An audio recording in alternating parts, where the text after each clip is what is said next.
The Andy Pollin Show. We got to go after this with everything we got, figuring they're going to come with everything they got. I'll start off by saying I'm bored, I'm broke, and I'm back. The Andy Pollin Show on ESPN 630 starts right now. All right, we're rolling into Wednesday, and midway through the week, we look back and we look ahead. We look back on the NCAA tournament, which just wrapped up, and we look ahead, as we do it this time of year every year, to the NFL draft. And things are changing all the time. Speculation continues as to who will be not necessarily the number one quarterback. It does seem to be pretty much of a slam dunk. It'll be Caleb Williams to the Bears, but will it be Drake May or will it be Jaden Daniels going to the Commanders? Will they trade out of that spot? Is there a possibility that J.J. McCarthy jumps up to number 2? And what about the second tier of quarterbacks, Michael Penix Jr. and Bo Nix? Where are they going to go?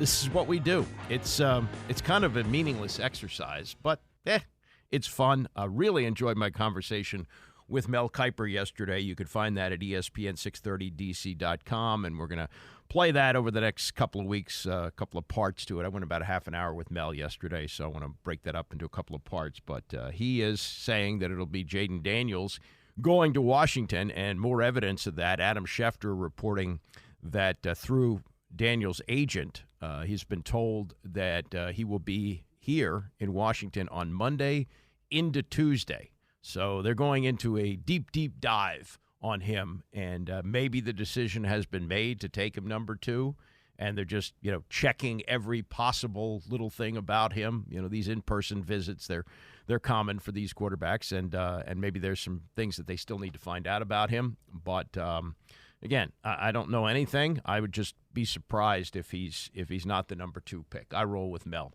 on these type of things. And another note, this is not related to the draft, but this happened yesterday. There's a podcast that's done by Howie Long's son, Chris Long, who played in the NFL, won Super Bowls with the Eagles and the Patriots. It's called the Green Light Podcast.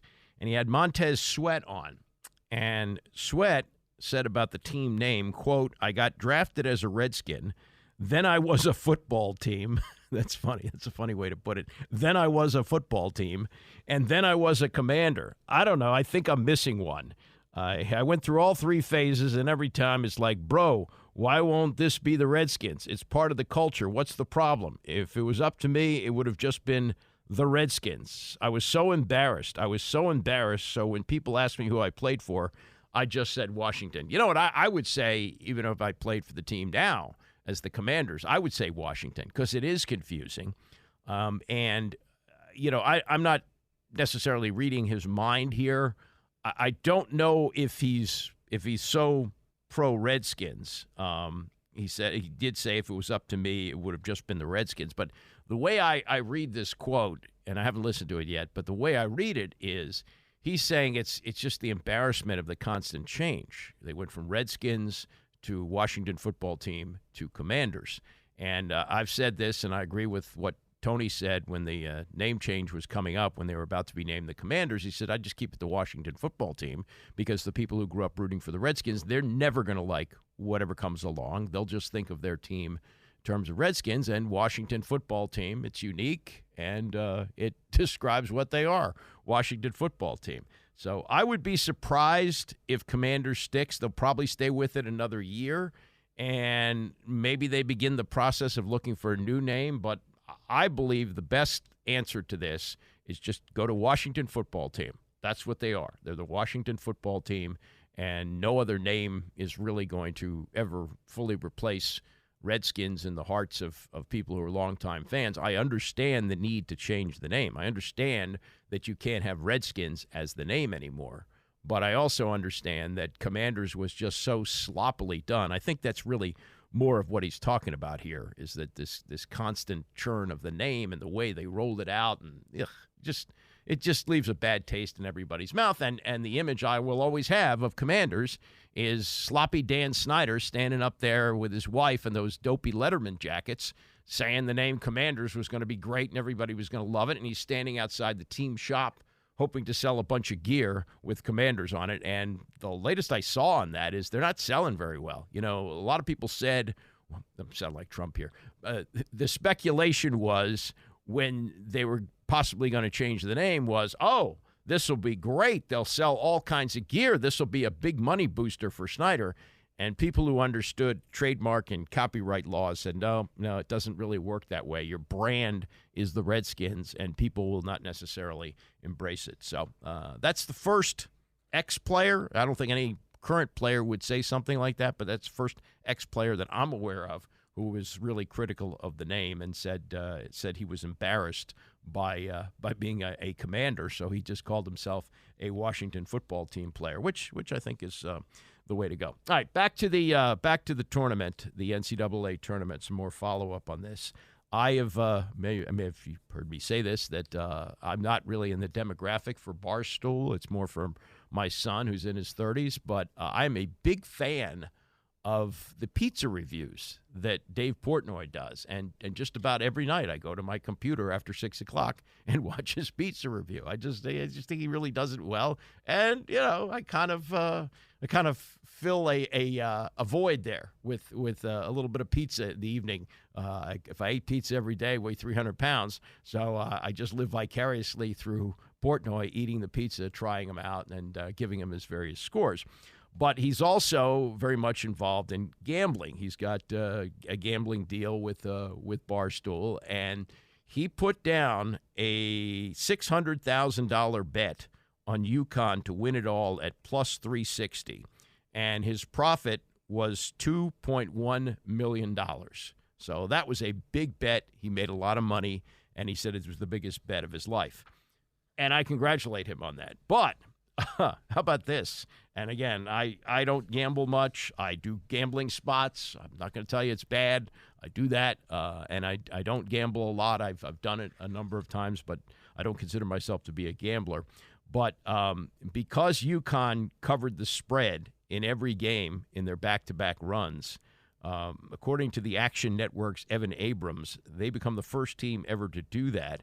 And if you assume minus 110 odds for every spread, if a bettor had started with $100, this would have been last year, but if you had $100 and you rolled over the winnings on all the bets, you would have gotten $4.8 million. And if Portnoy would have taken $100,000 of his $600,000 initial stake and rolled it over every bet this year on the spread, he would have won $4.8 million. So he would have won, more than twice what he won. But still, who wouldn't want to walk away with a $2 million profit on a bet? As for where this Connecticut team stands and what they can possibly do if they can even add to this, the last three-peat champion was UCLA, which won its last three straight titles from 1971 through 1973. Bill Walton teams winning the last two of them. If they are to do something that has not been done in 50 years, over 50 years, you would have to say that this is the greatest dynasty of the modern era. I don't think there's any question about it, especially with the way things turn over with the transfer portal and the one and dones and all that goes into college basketball these days. But Danny Hurley does not lack confidence. And if you missed this the other night after they wrapped up two in a row, he wasn't shying away from three-peat talk. Yeah, I know things are going to be a little crazy for the next 10 days. Unfortunately, we're going to head into the portal. Like everybody else now, I've been dreading this moment. But now we're here. We'll enjoy this for a couple days. But then, we're going to, on the flight home tomorrow, we'll start talking about what the roster is going to look like. Obviously, we graduate some players. We're going to lose a couple potentially to the NBA early entry, and we're going to dive in and put together a roster that can play a comparable level of basketball to the one that you guys have witnessed the last 2 years. I know what our mindset will be. We're going to be focusing on trying to put together a 3-year run, not just a 2-year run. Yeah. Some coaches would say, well, think of all the energy that went into this. Yeah, even Pat Riley with the Lakers, when he famously said three-peat and Magic Johnson put his hand over his mouth like, whoa, like, don't write a check that we can't necessarily cash here. He even trademarked three-peat, and they weren't able to do it. They could not get it done. Later on, Phil Jackson was able to accomplish it, both with the Bulls and did it with the Lakers with Shaq and Kobe. But even those great teams that Riley had with the Lakers, they couldn't quite do it. This is Jay Bilas yesterday on with Rich Eisen, and he has been following college basketball really since he was a player going back 40 years ago. He knows the modern game inside and out, and he is not discounting the possibility that there could be a three-peat for UConn. Yeah, I wouldn't put it past them because they're going to have players come back. I think there's a very good chance that Donovan Clingan comes back. They're going to lose Preston Newton and Cam Spencer. Those guys are out of eligibility. And I think Stephon Castle, their freshman, will go into the draft. He's going to be highly rated and highly coveted. But having Clingan back and Samson Johnson and some of the guys they have on the bench that are good players, Solomon Ball's a really good player, and they'll go into the portal. They've got really good freshmen coming in. I don't see an end to the national competitiveness just because they're going to lose some players. And look what they lost last year and win it again. They're the real deal, and Danny Hurley is the real deal, and they're not going anywhere, not at all. Well, and that's it's not like Florida where everybody came back in 2007 or in 92, and Christian Laettner came back for his senior year along with Bobby Hurley as a junior and Grant Hill as a sophomore. Those guys all came back as a core. Most people don't know the names of the Connecticut players. Those were household names when they came back. Even the Florida team had some very well known names when they had their three-peat with Joakim Noah and Joakim Noah, Al Horford, and Corey Brewer, all NBA players coming back. We really don't know. As for this team and how you look at it individually, winners of back-to-back national championships, but also as a standalone, as an individual team, this is the analysis that Bilas gave Rich Eisen yesterday. It's remarkable. To win back-to-back is one thing, and there are very precious few teams that have ever done that. Florida being the last in 06, 07, and before that it was in the early 90s with Duke in 91 and 92. But the way they did it, it's the first in a long time that they've done it essentially with two different teams, because this team is substantially different from last year's team at UConn. And then the fact that they've gone 12 straight NCAA tournament games, winning by double digits. Nobody's ever done that. Not the UCLA teams of Wooden, not the great Duke teams of the early 90s, not the Florida teams, not the dominant Georgetown teams. Nobody's done it.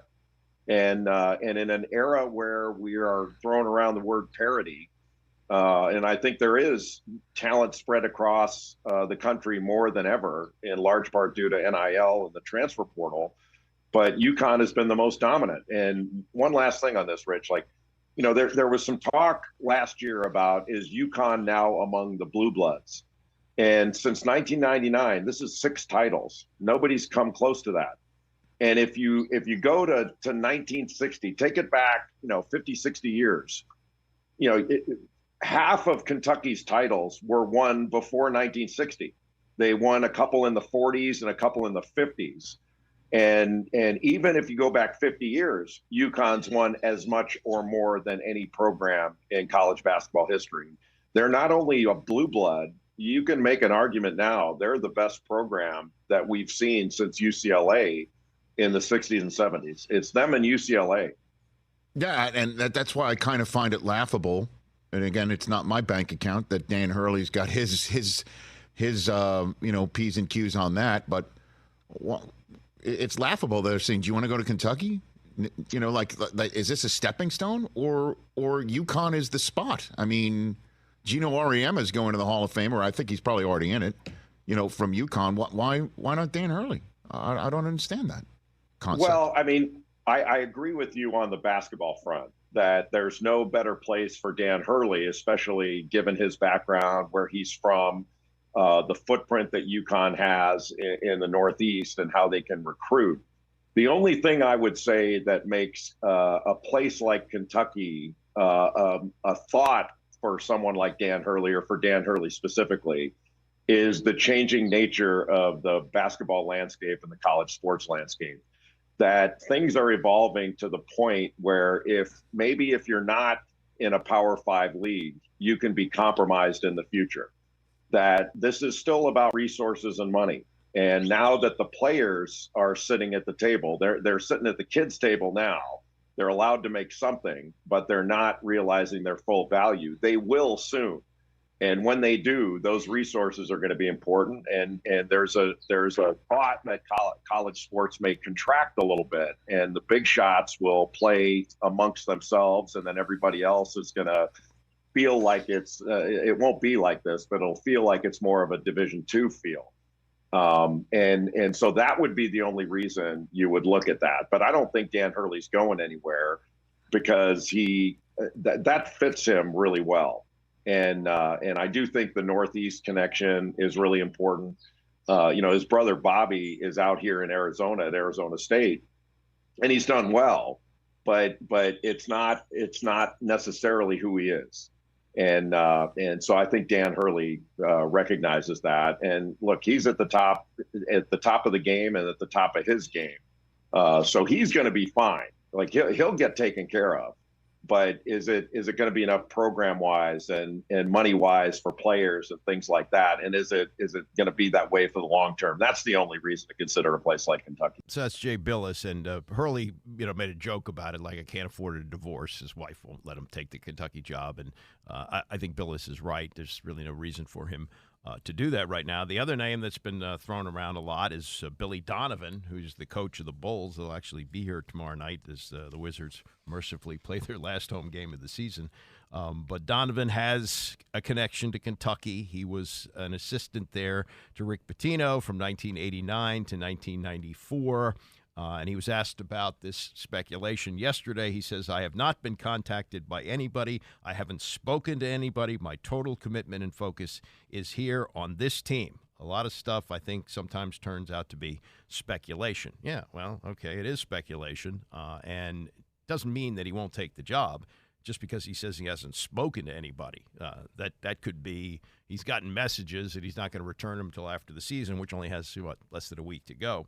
And he's been in the NBA since 2015. And look, he never had to deal with the transfer portal and also the NIL, so he may not want to jump back into it. But he's taken his name out of it. But stranger things have happened. John Calipari, by the way, officially announced that he's leaving Kentucky yesterday, saying that they need a new voice there. Did not confirm that he's going to Arkansas, but it looks like that's going to happen. One other thing about about where the Connecticut team stands, USA Today took a look at the best teams of the last 40 years, which would not include Indiana, the last team to go undefeated, which was 1976. So that was 48 years ago. Wow, 48 years ago. These are the teams that they say over the last 40 years are the best. And they didn't necessarily rank them. They just put them on this list. Connecticut this year, one of them, 37-3.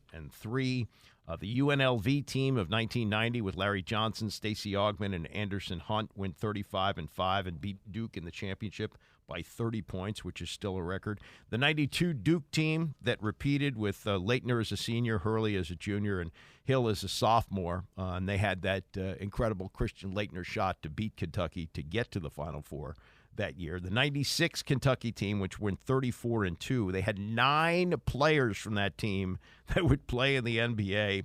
Top players on that team, Tony Delk, Antoine Walker, and Walter McCarty. They won their 6 tournament games by an average of 21.5 points, so they're in UConn territory there. Baylor from 2021. This is kind of forgotten because it was during the pandemic, but they beat a Gonzaga team which was looking to match Indiana. Gonzaga, they went into the tournament undefeated. Granted, they weren't playing in a big-time conference. That had something to do with it, but Baylor lost only 2 games that year and managed to beat Gonzaga for the championship. The 07 Florida team, which we've been talking about with Noah, Horford, and Brewer, bringing back all 5 starters from the year before. The 95 UCLA team is on here with Ed O'Bannon, Charles O'Bannon, and Tyus Edney.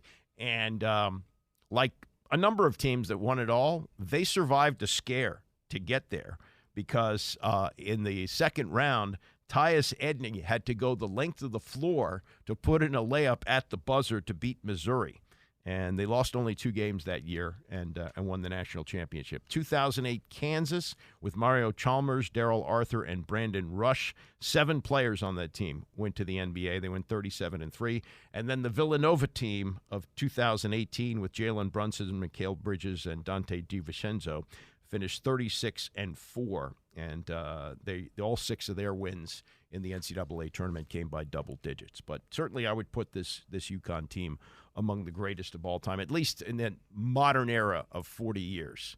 I mean, when you're talking about the UCLA teams, they had the best talent in the country because they were the most recognized program. If you wanted to play for the best of the best, you went to UCLA, you were on TV more often, so forth and so on. But in the modern era, those are the teams that rank among the best, and UConn certainly should be included in them. All right, coming up, we had the 50th anniversary of Hank Aaron's 715th home run this week. Tom Verducci put together a list of the most important home runs of all time. He ranks that number 1, and we'll take a look at the rest of his list and more as we continue. It's the Andy Pollin Show, ESPN 630. The Andy Pollin Show on ESPN 630, the sports capital. We do Orioles preview every Wednesday, so coming up at 10:30, we'll talk to Tim Cousins, who is the Major League field coordinator and catching instructor for the Orioles, who won 7-1 yesterday in Boston. Game 2 of the series tonight on ESPN 630 with coverage at 6:30. And it's expected that Jackson Holliday, the number 1 prospect in baseball, will make his Major League debut, likely playing second base tonight. But we'll see if Tim Cousins can confirm that when we talk to him at 10:30. Also, we got Tony coming up at 11 o'clock, and about 9:45 or so, we will look back on 54 years ago today when it was the beginning of the end of the Beatles breakup, hotly debated for decades and decades. A couple of years ago, Paul McCartney set the record straight on actually who broke up the Beatles. Most would say it's Yoko Ono. Yoko apparently not directly involved in the breakup of the Beatles. That's the hint I'll give you, but we'll get to that coming up about 9:45. A little baseball and a little football here. We'll get to what Matt Rhule said about Bill Belichick in just a moment, but we had this week on Monday the 50th anniversary of the historic home run by Hank Aaron as he broke Babe Ruth's record. And he did it at a time where he was getting death threats. He did it in the South, in Atlanta, where there were a lot of people who did not want to see him break Babe Ruth's record. And it was quite a time in baseball. And Tom Verducci this week in SI took a look at what he considers to be the most important home runs in the history of baseball. I've got a little bit of an issue with this list, which I'll get to, but he does rank this number 1, and partly for the social significance of it, which was outlined so well during the home run call by Vin Scully, who was calling the game for the Dodgers. What a marvelous moment for baseball. What a marvelous moment for Atlanta and the state of Georgia. What a marvelous moment for the country and the world. A black man is getting a standing ovation in the Deep South for breaking a record of an all-time baseball idol. And it is a great moment for all of us, and particularly for Henry Aaron, who was met at home plate not only by every member of the Braves, but by his father and mother. He threw his arms around his father, and as he left the home plate area, his mother came running across the grass, threw her arms around his neck, kissed him for all she was worth. Exactly 50 years ago Monday, the great Vin Scully calling 7:15 for Hank Aaron. So that is ranked number 1 by Verducci. Number 2 is the Kirk Gibson home run in Game 1 of the World Series in 1988 off Dennis Eckersley. Some of these survive, and some of these are memorable not just for the home run, but for the call. And I think it's the Jack Buck radio call of "I can't believe what I just saw." That's what people stands out, I guess, for people. But certainly it was an historic home run. And even though it was Game 1 of the World Series, it seemed to completely take the air out of the A's, and the underdog Dodgers went on to win. I believe it was a sweep that year. Number 3 on the list is the Carlton Fisk home run in the 1975 World Series. Now, if you remember, the Red Sox lost that World Series in 7 to the Reds, but the series was extended by the extra inning homer by Fisk, and the significance of that, says Verducci, is the television, is that people were watching at the time, and there was a great camera shot put together by Harry Coyle, who was the director, from the scoreboard in center field, and you see Carlton Fisk waving it fair. And so that's why that stands out. And he said because of the television coverage of it and the way people were talking about the home run, it may have had a similar effect on baseball that the 58 championship in the NFL between the Colts and the Giants, the overtime win by the Colts, really launched the NFL into the modern age. You can debate that if you want. This one, I didn't see. There's no television of it, obviously. The people who saw it, I don't know if anybody's still alive, but it was the Babe Ruth home run in Game 3 of the World Series at Wrigley Field, 1932, the alleged called shot. And to this day, it's debated whether or not he called the home run. He ranks that number 4. Number 5, and this was in terms of on-field significance for either the postseason or regular season, because the season was already over for the Red Sox. They weren't going to be in the postseason. Ted Williams, a home run in his last at-bat, September 28th, 1960. And he says the significance of that is added to by John Updike, who was at the game and wrote a piece, I believe was in the New Yorker, and he talked about Ted Williams not coming out for a curtain call in hitting a home run in his last at-bat, and the famous line is, "Gods do not answer letters." And that's what's significant about that. This is way too low, I think, if you're talking about home runs that are important, because it decided Game 7 of the World Series. The Bill Mazeroski home run to win it a 10-9 game in which there were no strikeouts in that game. No strikeouts. It was a 10-9 game, and it was done in 2 hours and 40 minutes. But, yeah, I wouldn't put that 6 because it decided the World Series. Number 7, same thing, although it wasn't Game 7 like Mazeroski, it was Game 6, but Joe Carter's home run in the 1993 World Series off Mitch Williams, and there were 2 Hall of Famers on base, Ricky Henderson and Paul Molitor for the Blue Jays. Both of them, really known for playing for other teams, Molitor for the Brewers and Henderson for the A's, but they were with the Blue Jays when Carter hit the home run. Number 8, David Ortiz in the 2004 NLCS Game 4. That's the one where the Red Sox fell behind 0-3 and would have been swept without that. And that ignited the comeback, the greatest comeback in the history of baseball, when they went on to win the ALCS against the Yankees and then go on to win the World Series. Number 9, Derek Jeter, 96 ALCS. That's the Jeffrey Mayer home run. He ranks that number 9. I wouldn't even put that in the top 20, but he ranks that number 9 because had the Yankees lost that, they would have been down 2-0 in the series, and that ignited this era of dominance for them as they went on to win 4 of the next 5 World Series. That should not be on the list. And this is way low. I might even put this number 2 or possibly even number 1 for the great Russ Hodges call, the Giants win the pennant, the Giants win the pennant. The Bobby Thompson home run, October 3rd, 1951, to send the Giants to the World Series, which, by the way, they lost, the Yankees. But the Bobby Thompson home run, I think, stands out significantly for me because of the Hodges call, which is one of the greats of all time. Giants win the pennant, Giants win the pennant. He ranks that number 10. So you can debate amongst yourselves what's most important, what's high, what's low on the list. He gives honorable mention Aaron Judge hitting number 62 2 years ago, maybe the one that's now considered to be the clean home run record. The Bucky Dent home run, 1978, the one-game playoff between the Yankees and the Red Sox to decide the division, and the Kirby Puckett homer, Game 6 of the World Series, where Jack Buck said, "And we'll see you tomorrow night." So there's that. Some football. This was kind of an interesting story, which popped up out of nowhere yesterday, and it was actually from last week. But we didn't hear anything about it until Matt Rhule, who's now the coach at Nebraska, talked about it. He had invited Bill Belichick to speak at Nebraska's coaches' clinic. And after he finished speaking, which went for a while, he spent over 4 hours talking to the staff at Nebraska about football. And here's what Rhule recounted as to what happened last week. He is so smart, has seen so much, that he can make the complex so simple that it humbles you and embarrasses you. I was embarrassed yesterday listening to him, how smart he is, how simple it was. He went, he went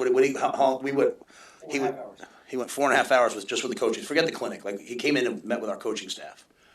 And 3.5 hours in, I was like, Coach, would you like a water, a cup of coffee? Would you like to use the restroom? Because I desperately had to use the restroom, you know. And he's like, I'm fine, Matt. I was like, yes, sir. And just sitting there and just talking, right? And just his recall from things 15 years ago. And, you know, the only reason why we don't get through more information is because he's having to slow down to make sure you understand what he's saying. I mean, so you have this man who's a savant, right, who's been a defensive coordinator. He's been a special teams coordinator. He's coached, you know, he could be an offensive coordinator. He's been a head coach twice. He's been a GM person. I mean, he's talking about football in a way that just, like, I mean, illuminates things and makes things so simple that you're like, oh my goodness. But this will be the first year that Belichick won't be either an assistant coach or a head coach in the NFL since 1975, when he went to work for Ted Marshabrota with the Baltimore Colts. And the question is he going to coach again? That, I think, remains up in the air. He's now in his 70s. And what about television? Now, you have to be concise. And Rhule is blown away by listening to 4.5 hours of Bill Belichick talk about the NFL. You got to talk in sound bites in television. He may not want to do that, but that's probably going to be on the table for him, and there's got to be a way to get some of that knowledge out there. That's really incredible. So, you know, there was speculation that the Commanders would talk to him, and there's been criticism, too, that they didn't at least interview him to pick his brain as to what he knows. But I guess that didn't happen. They've got their coach in Dan Quinn. They've got their general manager in Adam Peters, and whatever you want to say about them, it's a hell of a lot better than it used to be around here. But should they have talked to Bill Belichick? Maybe. But that's indication. What it reminded me of, I forget who talked about this, but there was a coach who said he once went to a Vince Lombardi coaching clinic, and he talked for, and this may be an exaggeration, but he said he talked for 8 hours about one play, the Green Bay power sweep. That was it, you know, a seal here, a seal there, and run it in the alley. He said he talked for 8 hours. Well, if Bill Belichick is the modern Vince Lombardi and attention spans are much shorter, you know, maybe you can believe that he talked for 4.5 hours, didn't have to go to the bathroom, didn't have to have a glass of water or anything else. Pretty amazing. That was Matt Rhule on that. More football and what to do in the draft. As I say, we talked to Mel Kiper yesterday. He believes that Jaden Daniels will be the pick for Washington at 2. And the latest from Adam Schefter is that Daniels will be here meeting with team top officials Monday into Tuesday. So his official visit is going to be next week. And, whether or not they're still undecided, who knows? But if he is going to be your guy, you want to make sure, you know, and spend a lot of time with him. So you just, you know, if something you notice that you don't like or something, that's going to be a possibility. Now, as for the second tier of quarterbacks, and you don't really put necessarily J.J. McCarthy in there because he seems to be zooming up the board, and he could go in the top 4. It seems, you know, certain that Williams will go 1, and it's either going to be May or Daniels 2 and or 3, and then J.J. McCarthy somewhere in there, and then you have Bo Nix, who may not make it out of the first round. We don't know. And maybe the most intriguing is Michael Penix Jr., who has had a history of injuries at Indiana, but did a great job at the University of Washington. And there are people in the NFL, including some coaches, who think he's the best quarterback in the draft. It doesn't seem like there's the momentum for that, but things can get crazy. We still got more than 2 weeks to go before the draft. So this was Albert Breer of SI.com on yesterday on the Rich Eisen show about this incredible zooming here that we're starting to see for Michael Penix Jr. If you want to go back to like the fall, and, you know, I ask around about the quarterbacks in particular during the fall because I like to have that perspective, you know, with scouts, guys who are on the road. I've felt for a long time like the NFL wasn't as high on Michael Penix as the general public was. And so, I really went into all this thinking maybe he's a second-round pick, maybe he's a third-round pick, like that, like people would catch up to kind of how the NFL views him. And, one of the reasons why was right before the championship game, I asked a bunch of scouts about both McCarthy and Penix to try to get, a read on how they saw them. And, one of the scouts called him a 3-point shooter, and that like he's unbelievable down the field, like really, really great accuracy down the field, but he's not great. And it's a weird thing that they have a hard time explaining, but he wasn't great underneath, with the short to intermediate stuff. And so, as I asked around, that kind of kept coming up. And then I see what Jesse Minter and Michigan did to him in the championship game. They basically, and Rich, you watched it closely, like they dared him to go underneath. They dared him to go on 10, 12 play drives, and they couldn't do it. And so, like, I think that was sort of the rep that scouts, saw. Like that was the rep that he had with scouts over the course of the last couple of years.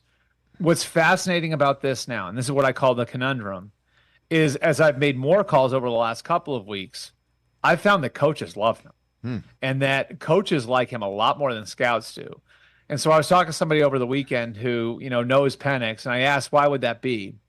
And it was really interesting. The answer I got was that Penix has the stuff that you can't coach. The downfield accuracy is very, very difficult to correct or grow. It's just either there or it's not.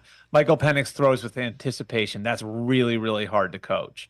Where he struggles, like underneath, like coaches feel like they can fix that. Where he struggles with movement in the pocket, coaches feel like they can work on that. So I think that that's the conundrum, is that, in some of these draft rooms, you're going to have coaches that really, really like him. Like I had a couple of coaches tell me that they thought he was the second best quarterback in the entire draft behind Caleb Williams, which stunned me based on where scouts were putting him over the last 3 or 4 months. So I think that that's where it's going to be really interesting to see the way these things are kind of worked through over the next couple of weeks in these draft rooms, where there could be some disagreement on Michael Penix Jr. This will make your head explode. You think you got the quarterbacks ranked where they should be, and then, oh, yeah, but Michael Penix, he may be the second best quarterback in the draft. Oh, really? And, 5 years down the road, will you kick yourself as a fan of the Commanders and say, oh, my God, they should have taken Penix number 2. Coaches were telling you to take him number 2. That's crazy. I had a little schedule news here. Adam Schefter breaking this a few minutes ago, that remember, the schedule is a little different this year. They're going to have the defending champion Chiefs play the first game of the season, as they always do, at home on Thursday night. But they're adding a Friday night game this year. It used to be they wouldn't get in the way of high school football. They don't give a damn about that anymore. So the NFL is going to play a game in Sao Paulo, Brazil on Friday, September 6th. We've known that the Eagles will be in it. Now we know the opponent will be the Packers. So it'll be the Eagles and the Packers, and there was reason to believe it might be Washington because they've opened against the Eagles before. And, with the new ownership and, possibly a bright, shiny quarterback, although that'd be a tough spot to throw him into, wouldn't it? The opening game on national TV in Brazil. But it's not going to be Washington playing the Eagles on that Sunday. I guess they could still conceivably are the Chiefs.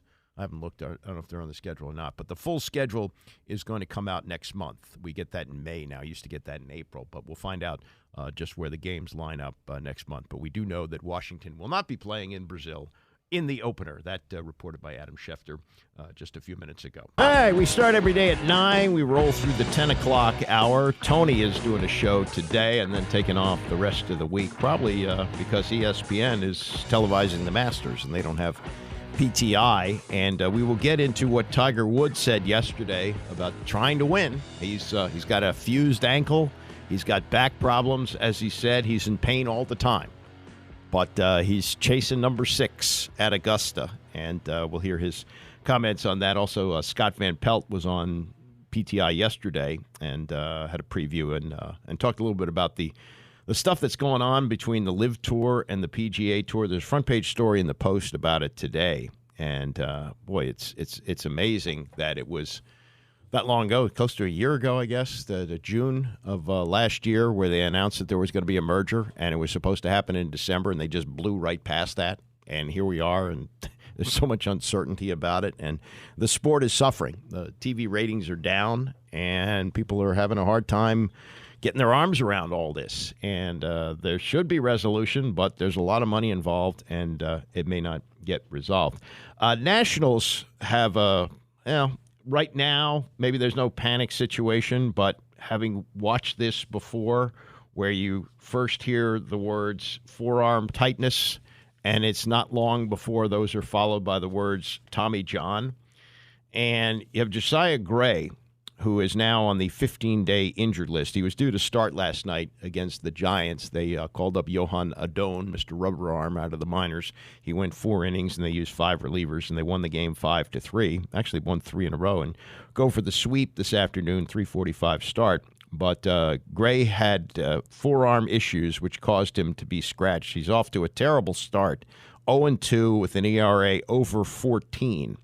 And he talked to the media after it was announced that he was scratched last night. And while this sounds promising, I don't know. And we'll get into the story of what's happening with pitchers and all the injuries that are occurring.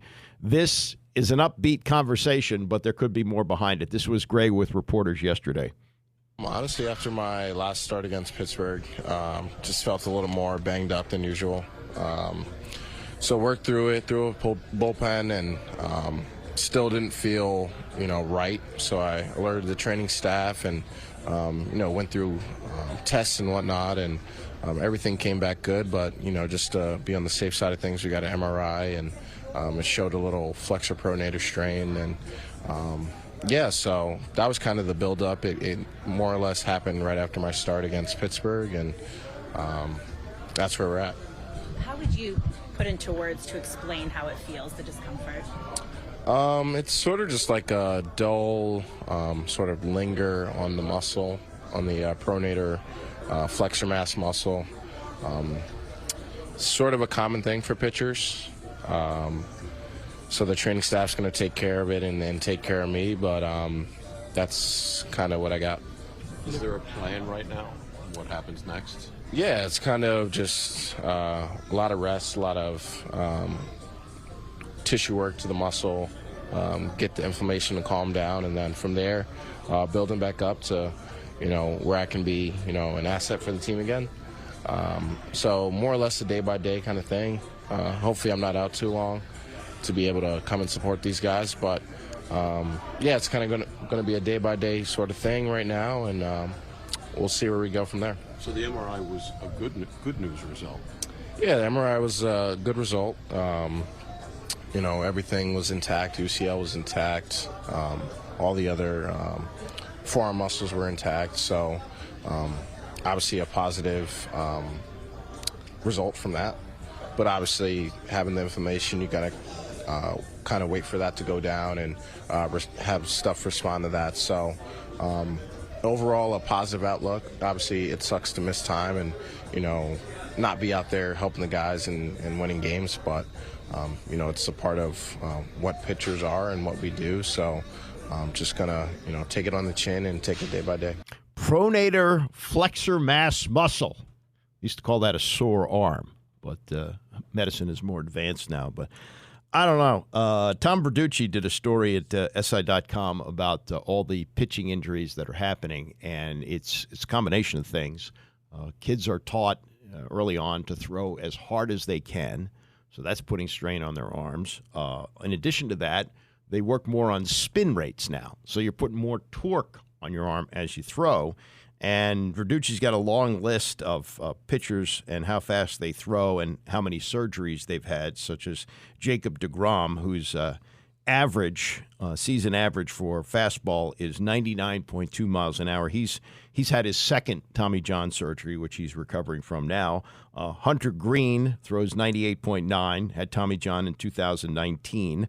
Spencer Strider 98.2. He's facing his second Tommy John surgery. Noah Syndergaard had it in 2000. He throws 97.8. Garrett Cole of the Yankees got that gazillion-dollar contract after the Astros lost to the Nats in the World Series. They're trying to treat that with rest. We'll see if that's effective. He may need Tommy John. Who knows? Nathan Eovaldi had his second Tommy John surgery in 2016, throws 97.5. I mean, you can go right down this list, and it's frightening. And the Players Association is saying, well, since you shortened the pitch clock, the injuries are up. Is it that? We don't know. But there's no going back on that. At some point, they're going to have to incentivize not throwing this hard because you're just burning through these guys. And, I guess you can always make more guys who throw hard. But even with shortened appearances, he used to go 9. Nolan Ryan went 9. He threw harder than anybody. Pitched till he was 46 years old. Once threw over 200 pitches in a game. Now you're done, even if you're pitching well in the 6th inning. I don't know where it goes, but this is not sustainable. They can't continue to ring up these injuries. And here's the Nats ace, the hope for the future, the pitcher they got in the Max Scherzer trade with the Dodgers a couple of years ago, was an all-star last year, has stunk so far this year. And sadly, when you hear strained forearm, it's often the appetizer for Tommy John. It was with Steven Strasburg. And, hopefully they treat it with rest. He comes back, he pitches well, but, he may need it as well. It's just it seems inevitable with a lot of these guys. All right, to the Masters. Tiger Woods holding a news conference yesterday. I watched that as I get ready for the Masters, and he's still going. He's still at it. And he is now going to play in, what is this, his 26th Masters, I believe. And he's won 5, thinking that he can actually win 6. He's 48 years old. He's had 10 surgeries. He's won 15 majors. He said 10 surgeries. And said, quote, I hurt every day. But here he is, getting ready to go in his next Masters and talking about what the tournament means to him. This tournament has meant so much to me in my life and my family. I think I've been playing here for 29 years now, and it was the ultimate to be able to stay in the crow's nest and to watch Byron and Sam and Gene tee off on the first hole, and it's been a part of my life to have won here as my first major as a pro, hugging my dad as you saw, and then full circle in 19 to hug my son. It has meant a lot to my family. It's meant a lot to me, and I always want to keep playing in this. And today I got a chance to play with Fred, and Fred's been here, a very long time, and we're joking that he's the oldest person ever to make a cut. And I think he can do it again this year. So it's great. I mean, that's the neat thing about this golf course, and it's the only major we play on the same site, the same venue, each and every year, and we get to tell stories and catch up with friends, and for me, get a chance to catch up with idols and the people that I've looked up to my entire life. It's interesting to hear him talk that way, because I remember the Tiger Woods who wouldn't talk to anybody. He just came in and cut everybody's throat. He was there to win.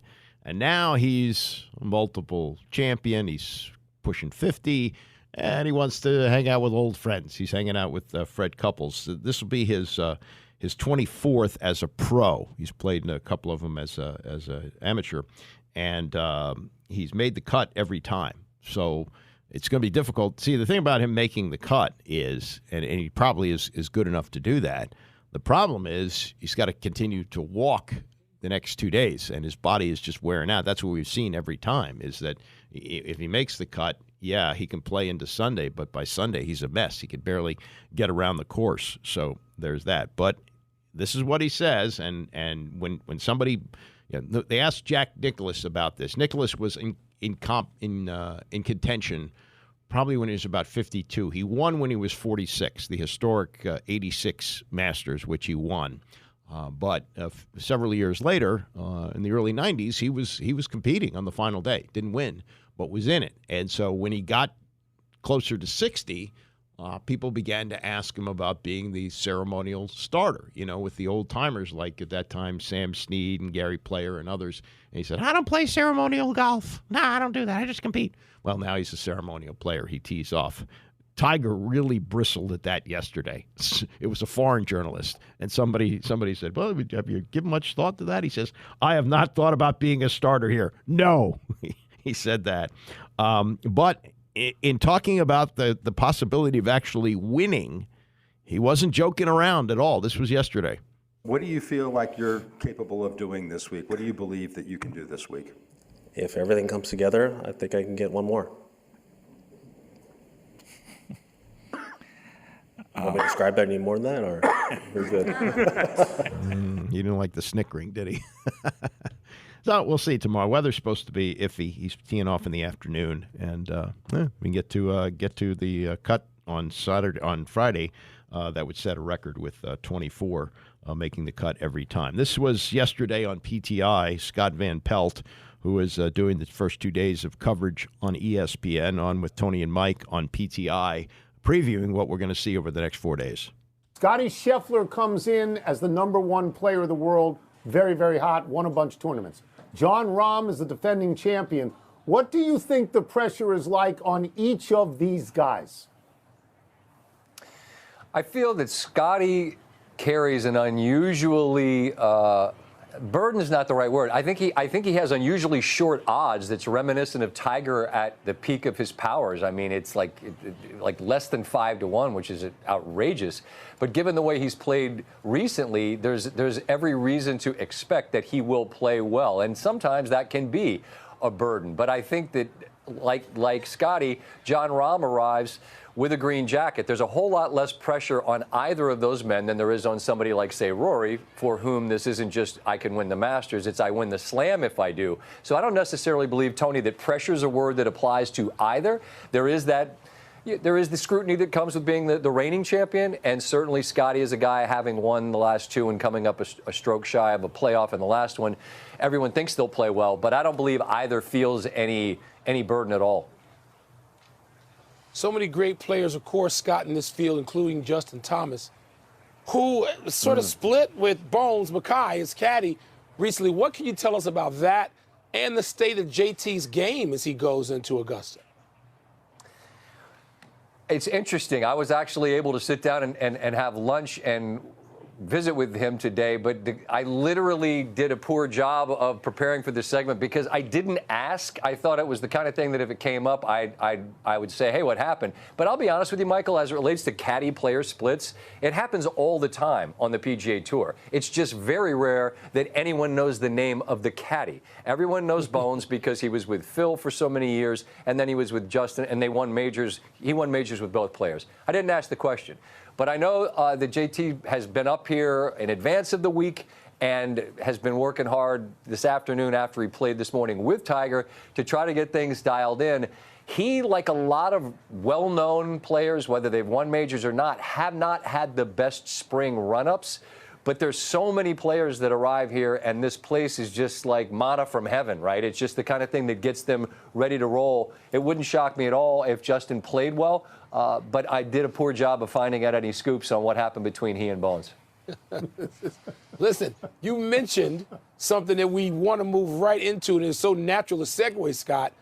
Tiger, speaking of manna from heaven, and guys who've had no spring run-up, what Tiger says he can win if everything goes right. What are you, having seen Tiger all of his career, what are you expecting from Tiger Woods this week?